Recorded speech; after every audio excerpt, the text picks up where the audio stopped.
Әлемге көз салсақ, Алла тағала әр нәрсені өзінше ерекше етіп жаратқанын көре аламыз, әр нәрсенің өзіндік ерекшелігі бар.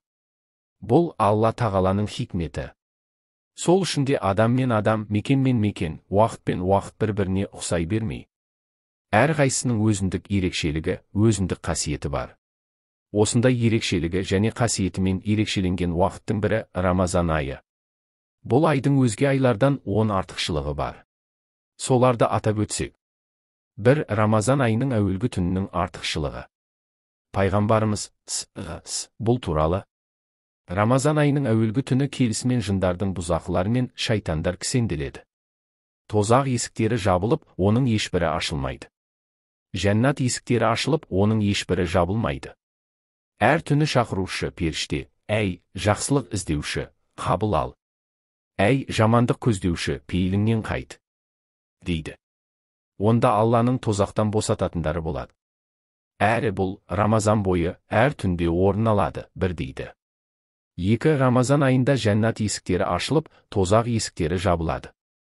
Бұған қатысты пайғамбарымыз бұл келген Рамазан айы, онда жәннат есіктері ашылып, тозақ есіктері жабылады, шайтандар кісенделеді, 2 деген. 3. Рамазанның оразасы шайтанды кісендейді. Пайғамбарымыз тағы бір сөзінде. Егер Рамазан айы келсе, жәннат есіктері ашылып, жаһаннам есіктері жабылады, шайтандар кісенделеді, 3 дейді. Бұл хадисті ашықтаған имам Науауи кітабында Қазы Ияттың мына сөзін келтірді. Бұл хадистің мағынасын, оразаның әсерінен, мол сауаппен көп кешірім болатыны себепті шайтандар адамдарға азғырулар мен зияндарын келтіре алмайтындығы деп түсінуге де болады. Себебі, бұл уақытта шарасыз қалған шайтандар кісенделгендей күй кешеді. Олар адамдардың бірін азғырса, бірін азғыра алмайды. Әрі бір нәрседе зиян тигізсе, бірінде тигізе алмайды. 4. Рамазан айының оразасы күнәларды жуып шаяды. Пайғамбарымыз айтады. Күнделікті орындалған 5 уақыт намаз, әрбір жұма намазына қатысу, Рамазан сайын ұсталған ораза, осы аралықта үлкен күнәдан басқа жасалған кіші күнәлардың бәрінің кешірілуіне себеп болады. 5. Имам Мунауи бұл хадисті ашықтай келе, 5 уақыт намаз, жұма намаз, Рамазан барша күнәларды жуып шаяды. Тек үлкен күнәларды кетіре алмайды, себебі олардың жағдайы басқа. 6 дейді. 5. Рамазанда жасалған кіші қажылықтың сауабы еселене түспек.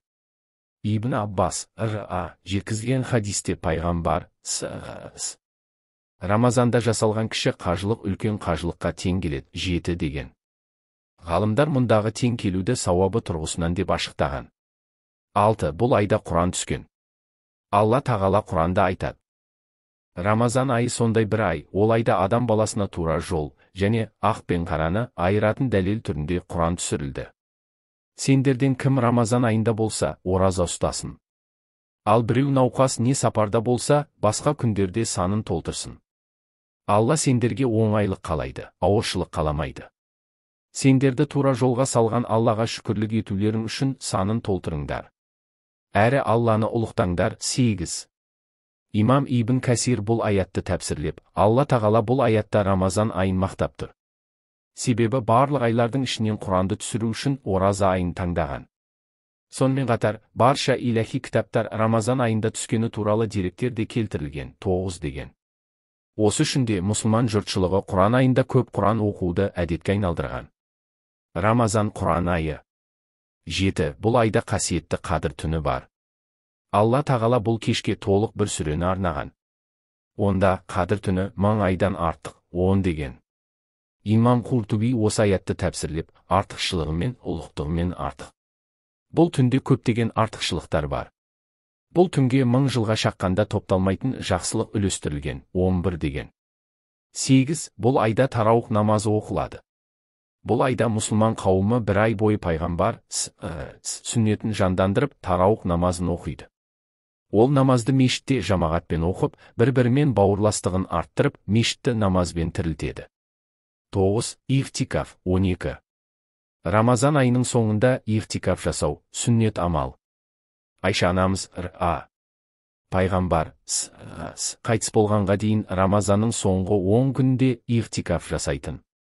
Кейіннен жұбайлары ихтикаф жасады, 13 деген. Имам Абу Дәуд ихтикафтың хикметін асқазан мен жүректі артық нәрселерден босатып, жекеше қалып Аллаға қарай беттеу 14 деп түсіндірген. 10. Рамазан, жомарттық пен Құран оқу айы.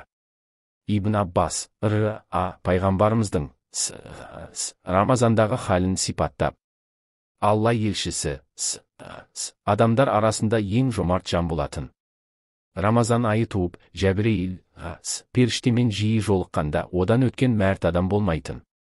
Жәбірейіл періште Рамазан айының мүбәрәк әр түнде пайғамбарымызға келіп, екеуі бірге Құран оқитын.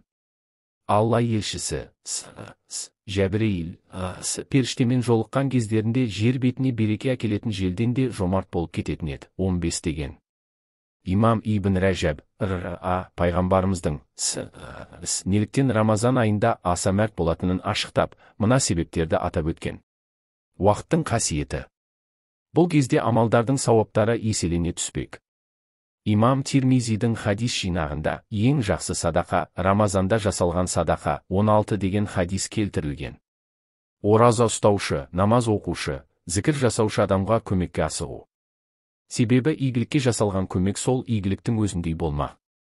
Бұл айда Алла тағала жомарттық жасап, құлдарына мейірімін төгеді, кешірім жасайды, тозақтан шығарады. Оның ішінде әсіресе қадір түнінде ендеше құлдардан кім мейірімдік жасап, аш адамды тойдырса, мейірім танытқаны болмақ. Ал Алла тағала құлдарының мейірімділеріне мейірім танытады. Кім Алла үшін жомарттық жасаса, оған Алла жомарттық танытады. Ораза мен садақаның бірге жүруі жәннатқа апарар жолдардан 17. Міне, осындай мол береке мен сансыз сауапқа толы Рамазан айы да жақын қалды.